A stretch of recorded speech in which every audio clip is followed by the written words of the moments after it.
সাতলেজ নদীর পানি বৃদ্ধি ও সামনে আরও বৃষ্টিপাত হওয়ার সম্ভাবনা থাকায় পাকিস্তানকে প্রবল বন্যার সতর্কতা দিয়েছে ভারত। ইতিমধ্যে বন্যার পানিতে তলিয়ে গেছে পাকিস্তানের বিভিন্ন অঞ্চল। এর প্রভাবে প্রায় ২০ লাখ মানুষ বাস্তুচ্যুত হয়ে পড়েছেন। এর মধ্যে নতুন করে আবারও পাকিস্তানকে বন্যার সতর্কতা দিল ভারত।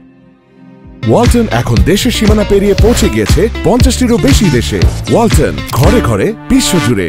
বার্তা সংস্থা আনাদোলু জানিয়েছে, রোববার ৭ জুন ইসলামাবাদস্থ ভারতীয় হাই কমিশন পাকিস্তানি কর্তৃপক্ষকে সাতলেজ নদীতে সম্ভাব্য প্রবল বন্যার ব্যাপারে অবহিত করে। সতর্কতায় বলা হয়, যেসব অঞ্চল ইতোমধ্যে বন্যার পানিতে ডুবে গেছে সেগুলো আরও ডুবতে পারে।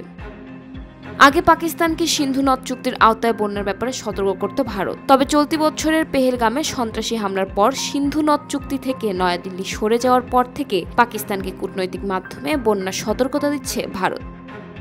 পাকিস্তানের প্রাদেশিক দুর্যোগ ব্যবস্থাপনা কর্তৃপক্ষ একটি সতর্কতা জারি করেছে। এতে আগাম সতর্কতা ব্যবস্থা, লোকজনকে সরিয়ে নেওয়ার তথ্য প্রচার এবং বাঁধগুলো মজবুত করার জন্য নির্দেশনা দেওয়া হয়েছে।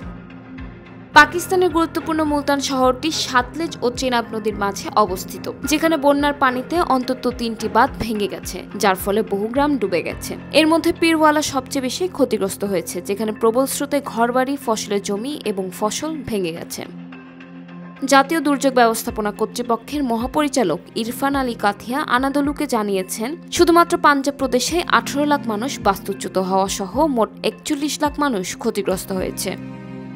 এদিকে আবহাওয়া দপ্তর পূর্বাভাস দিয়েছে, ৮ সেপ্টেম্বর থেকে পাঞ্জাবের কয়েকটি অংশে আরও একটি বড় ধরনের মৌসুমি বৃষ্টি শুরু হবে।